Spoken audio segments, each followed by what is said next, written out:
नमस्कार, मैं हूं ज्योति प्रकाश रंगा और आप देखना शुरू कर चुके हैं आरएम न्यूज़ बीकानेर। मेरे यूट्यूब चैनल ज्योति टाइम्स पर आरएम की तमाम खबरें देखने के लिए मेरे यूट्यूब चैनल ज्योति टाइम्स को ज़्यादा से ज़्यादा सब्सक्राइब करें और उसके बाद अपनी प्रतिक्रियाएं भी दें। आपका प्यार, आपका स्नेह मुझे निरंतर उत्साहित कर रहा है, तो प्लीज़ आगे बढ़ने से पहले एक बार मेरे यूट्यूब चैनल ज्योति टाइम्स को सब्सक्राइब कर लें। और अब डाल लेते हैं एक नज़र बीकानेर में दिन भर क्या कुछ रहा, खास डाल लेते हैं एक नज़र। बेटी बचाओ बेटी पढ़ाओ योजना के 10 वर्ष पूरे होने के उपलक्ष्य में जिला कलेक्टर की अगुवाई में बाइक रैली का हुआ आयोजन। पुलिस अधीक्षक ने जूनागढ़ के आगे बाइक रैली को हरी झंडी दिखाई। नगर निगम की ओर से अमृत योजना के तहत करवाई जा रही सीवरेज कार्य की मॉनिटरिंग नहीं होने पर पूर्व पार्षद आदर्श शर्मा ने हंगामा किया।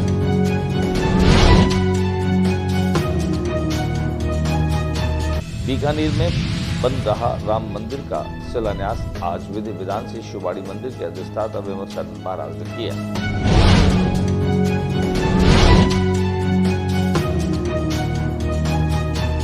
युवती के अपहरण की कहानी निकली झूठी, प्रेमी संग भाग रचाई, शादी आया वीडियो।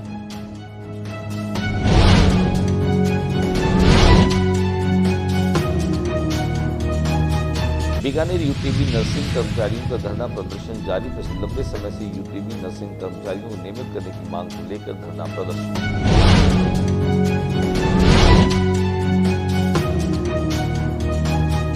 शहीद मेजर जेम्स थॉमस की प्रतिमा स्थापना के लिए 88 वर्षीय माता ने जिला प्रशासन से किया आग्रह।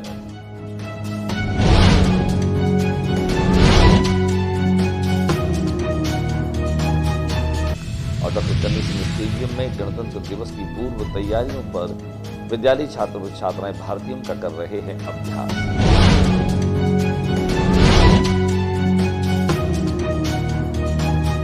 किसान महापंचायत की राष्ट्रीय अध्यक्ष रामपाल की प्रेस वार्ता 29 जनवरी को हजारों गांव रहेंगे बंद।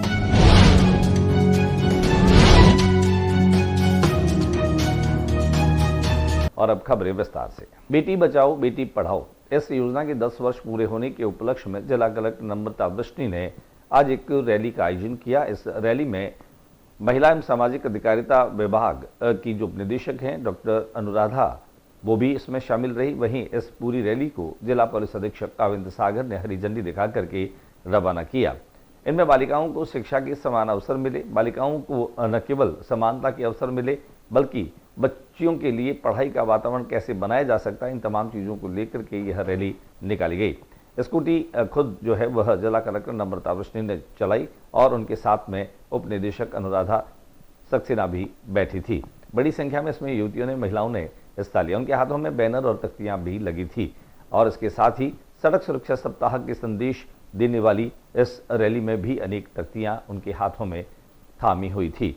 कुल मिलाकर के कहा जा सकता है कि आने वाले 8 मार्च तक विभिन्न कार्यक्रमों को विभिन्न विभागों के जरिए संचालित किए जाएंगे। नम्रता वृष्टि ने इस बात का भी जिक्र किया कि 10 वर्ष पूरे होने के उपरांत खास तौर से बेटियों को पढ़ाने के जो अवसर हैं उनमें न केवल बढ़ोतरी हुई है बल्कि अन्य जो चीज़ें हैं उनके बारे में भी विचार किया जा रहा है। आइए हम आपको लिए चलते हैं जूनागढ़ पर, जहाँ से यह रैली रवाना हुई और इस मौके पर सड़क सुरक्षा के नियमों को आम जन तक पहुंचाने के उद्देश्य से भी जो है वह इस रैली में कई संदेश थे। हेलमेट पहनने को लेकर के भी यहाँ पर समझाइश की जा रही थी। हमने यहाँ पर जिला पुलिस अधीक्षक काविंद्र सिंह सागर से भी बातचीत की, तो दिखाते हैं बेटी बचाओ बेटी पढ़ाओ इसकी 10 वर्ष पूरे होने के उपरांत निकली इस रैली की कुछ तस्वीरें और सुन लेते हैं क्या कुछ कहा काविंद्र सिंह सागर ने। साल पूरे होने के उपलक्ष्य में आज ये एक स्कूटी और बाइक रैली का आयोजन जो है उस विभाग के द्वारा किया गया है, जिसमें हमारे कलेक्टर साहब ने भी भाग लिया है। और इसको हमने इस मुहिम को, इस रैली को आज सड़क सुरक्षा के साथ में भी जोड़ा है और जो हमारी माताएं बहनाएं जो भी इस रैली का पार्ट हैं उन सबको हेलमेट हम लोग की तरफ से डिस्ट्रीब्यूट किए गए हैं। आरटीओ साहब हमारे इस पूरी मुहिम में लगे हुए हैं। तो बेटी बचाओ और बेटी पढ़ाओ के साथ साथ सड़क सुरक्षा का भी जो ऑब्जेक्टिव है उसको फोकस करने की हमारे द्वारा कोशिश की गई। तो बीकानेर पुलिस प्रशासन ने ऐसे स्लोगन भी लगाए यातायात के अंदर, चाहे गब्बर का हो चाहे वो सांबा वाला। देखिए, हम लगातार लोगों को अवेयर करने की कोशिश कर रहे हैं कि जो भी सड़क सुरक्षा से संबंधित जो भी नियम हैं आप उनको पालना करें। आप खुद तो पालना ही करें, अपने परिवार को भी, अपने दोस्तों को भी उस चीज़ के लिए प्रोत्साहित करें। और आप सब लोगों के माध्यम से भी मैं यही लोगों से निवेदन करूंगा कि बीकानेर की सड़कों को सुरक्षित बनाने में आप लोगों का साथ दें। और मैं आप लोगों से भी यही विनती करूंगा कि इस संबंध में अवेयरनेस फैलाने के लिए, जागरूकता फैलाने हेतु आप लोग भी अपना बहुमूल्य योगदान दें। सर, सड़क हवा चल रही है सर, आपने नफरी भी बढ़ा दी है। हमारी लगातार हाईवेज पे भी, रोड्स पे हमारी टीम लगातार एक्टिव है। हमारी हाईवे मोबाइल्स भी, और रात में हम लोग की नाकाबंदी भी कई पॉइंट्स पे हो रही है। हम लोग ब्रेथ एनालाइजर वगैरह भी हमारे जो जाब्ता है वो रखता है। कोई भी अगर ड्रिंक एंड ड्राइविंग भी करता है तो उसके खिलाफ भी कार्रवाई करते हैं। जहाँ तक ये शराब वगैरह का इशू है, इसी महीने में हमने 2 बड़ी कार्रवाई करके और 2 गाड़ियाँ पकड़ी जिसमें भारी मात्रा में हमने शराब भी पकड़ी है। तो हाईवे की मॉनिटरिंग कर, निगरानी करके ये सारी कार्रवाई आगे भी जारी रहेगी। नगर निगम के माध्यम से अमृत योजना 2.0 चलाई जा रही है। इसकी मॉनिटरिंग प्रॉपर नहीं होने के कारण से पार्षद आदर्श शर्मा ने जो है वह खरी खरी सुनाई।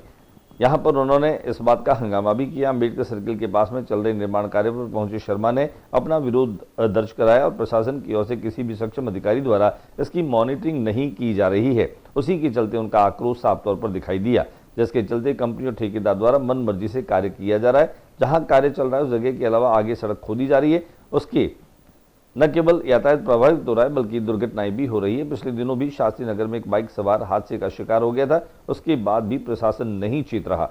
शर्मा ने मांग की कि अमृत योजना में चल रहे सीवरेज कार्य की जिला प्रशासन की ओर से नियमित मॉनिटरिंग करवाई जाए। दिखाते हैं हम आपको ये घटनाक्रम जहां पर आदर्श शर्मा लगातार मॉनिटरिंग नहीं होने की वजह से काफी खफा नजर आए। उसके बाद भी यह प्रशासन चेता नहीं है। मैं जिला प्रशासन से और नगर निगम प्रशासन से मांग करता हूं कि जल्दी से जल्दी इस पर मॉनिटरिंग की जाए और सीवरेज कंपनी के खिलाफ कोई एक्शन लेकर कलमबद्ध कार्य चलाया जाए। आज अभी आपने क्या किया है? आज ये अब यहाँ सड़क खोदने आगे मेरे PWD एक्शन से बातचीत हुई है। अभी ये हर जगह सड़क खोद रहे हैं, शहर का यातायात बाधित हो रहा है। कम से कम एक कर्मचारी तो काम करें। यहाँ कोई किसी प्रकार की मॉनिटरिंग नहीं है। अभी आप नगर निगम के एक्शन साहब आए थे, ठोलिया करके कोई एक्शन है यहाँ पे अभी आए थे। वो क्या इनको ऐसा लाइट का काम है इसका? मैंने कहा आप क्या बता रहा हूँ, मेरे को सीवरेज के काम से मतलब, लाइट और का काम से मतलब नहीं है। आप ये बताइए कि कर्म भाई काम चलाओ ना, पहले आप अम्बेडकर सर्किल से लेकर तुलसी सर्किल का काम करिए। अयोध्या की ही तर्ज पर बीकानेर में भी रामलला का मंदिर बनने जा रहा है। उसके शिलान्यास का कार्यक्रम विधि विधान और वैदिक मंत्रोच्चार के साथ संपन्न हुआ। लालेश्वर महादेव मंदिर मठ के अधिष्ठाता विमर्शानंद गिरी ने इसकी जो है वह नींव पूजा और शिलान्यास जो है वो करवाया।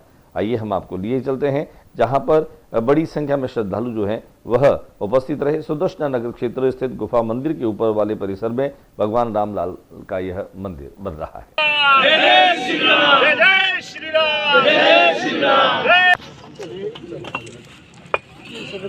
मंदिर के निर्माण में सहयोग करने वाले बीकानेर की भामाशाह और समाज सेवी और UIT के पूर्व चेयरमैन महावीर डांका से इस बाबत हमने की विशेष बातचीत है कि जो बीकानेर संभाग में पहला राम मंदिर बनने जा रहा है उसकी नींव रखी गई है।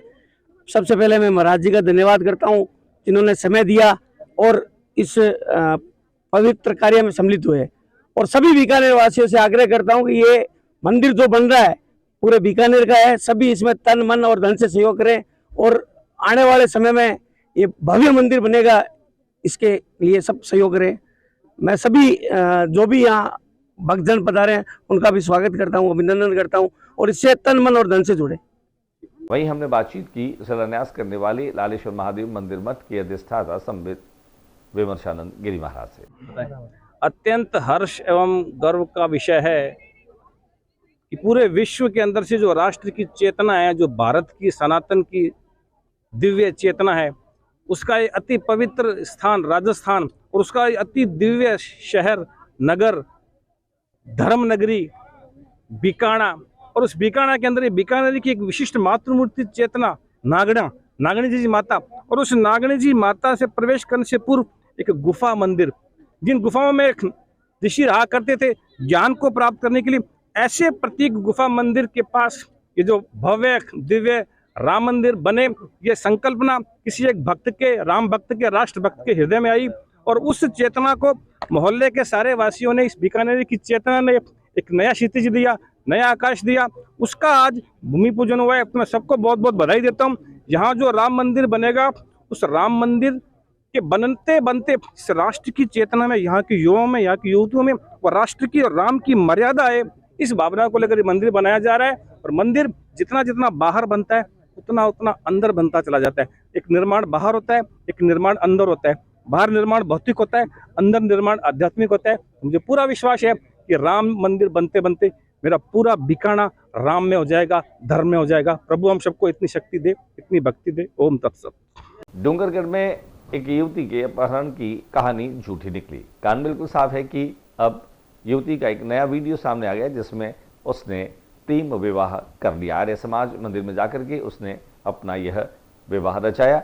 धूम धड़कली कॉमेडियन मुकेश सोनी के अनेक एपिसोड में इस युवती को अलग अलग किरदार के साथ में देखा जा सकता है और डूंगरगढ़ में इसकी अपहरण की जो कहानी बनाई थी वह बिल्कुल झूठी निकली और अब बिल्कुल सच सामने आ गया है जब इस युवती ने प्रेम विवाह कर लिया है। बीकानेर संभाग के सबसे बड़े अस्पताल पीबीएम में यूटीबी नर्सिंग कर्मियों का धरना लगातार जारी है। पिछले लंबे समय से इनका धरना चल रहा है जिसमें यूटीबी नर्सिंग कर्मियों को नियमित करने की मांग को लेकर के यह धरना दिया जा रहा है। राजस्थान सरकार ने यूटीबी नर्सिंग कर्मचारियों की सेवा समाप्त करने का यूटीबी कर्मचारी विरोध कर रहे हैं और आज इसी क्रम में यूटीबी नर्सिंग कर्मचारियों ने पीबीएम अधीक्षक कार्यालय से मेडिकल कॉलेज तक पैदल मार्च निकाला। दिखाते हैं आपको इसकी कुछ तस्वीरें। शहीद मेजर जेम्स थॉमस की प्रतिमा को स्थापित करने की मांग को लेकर के और जिला प्रशासन से गुहार की है उनकी 88 वर्षीय वृद्ध माता ने। श्रीमती मेरी कुटी थॉमस ने बीकानेर जिला कलेक्टर को पत्र लेकर अपने वीर पुत्र और बीकानेर के सर्वश्रेष्ठ योद्धा कीर्ति चक्र सम्मानित मेजर जेम्स थॉमस की प्रतिमा को पब्लिक पार्क में स्थापित करने की मांग की है। कीर्ति चक्र से सम्मानित की एक मूर्ति यहाँ बीकानेर। गणतंत्र दिवस के अवसर पर विद्यालय छात्र व छात्राओं के माध्यम से सामूहिक व्यायाम, भारतीय और योग जैसे कार्यक्रमों का प्रदर्शन किया जाता है जिसका पूर्वाभ्यास इन दिनों अलग अलग मैदानों पर चल रहा है। शिक्षा विभाग के शारीरिक शिक्षकों के निर्देशन और प्रशिक्षण में चल रहे इस अभ्यास के तहत डॉक्टर कन्हैया सिंह स्टेडियम इन दिनों भारतीय का अभ्यास चल रहा है। आइए हम आपको लिए चलते हैं डॉक्टर कन्हैया सिंह स्टेडियम जहां पर शारीरिक शिक्षकों के निर्देशन, नेतृत्व और प्रशिक्षण के साथ ये छात्राएं शानदार तरीके से अभ्यास कर रही हैं।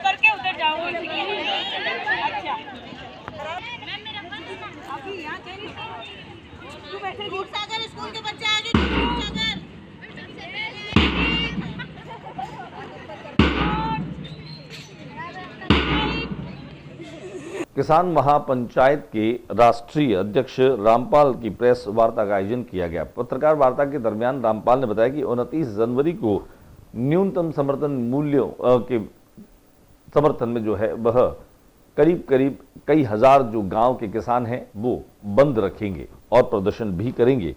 उन्होंने आह्वान किया है कि इस बंद को सफल बनाने के लिए सभी लोग एक साथ आएं। किसानों की विभिन्न समस्याओं के मुद्दों पर भी लोगों के साथ विचार विमर्श करेंगे और यहाँ पर उन्होंने पत्रकारों को जानकारी देते बताया कि करीब संपर्क कर लिया गया और आने वाले दिनों में यह सघन जनसंपर्क जो है करते हुए किसानों को इस बंद में शामिल होने की अपील और निवेदन किया जाएगा। आइए देखें क्या कुछ कहना है राष्ट्रीय अध्यक्ष रामपाल का।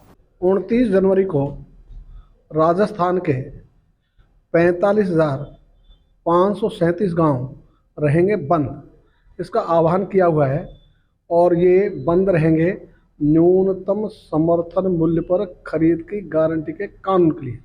इसके साथ ही जो प्रकृति की मार से फसलें खराब होती है उनकी क्षतिपूर्ति अनाज हो उसको बेचेगा जरूर लेकिन गांव में रहकर ही बेचने के लिए गांव से बाहर नहीं जाएगा कि जो भी अच्छा उत्पाद के इच्छुक है वो गांव में पधारें, उचित मूल्य पर उत्पाद लेकर जाए।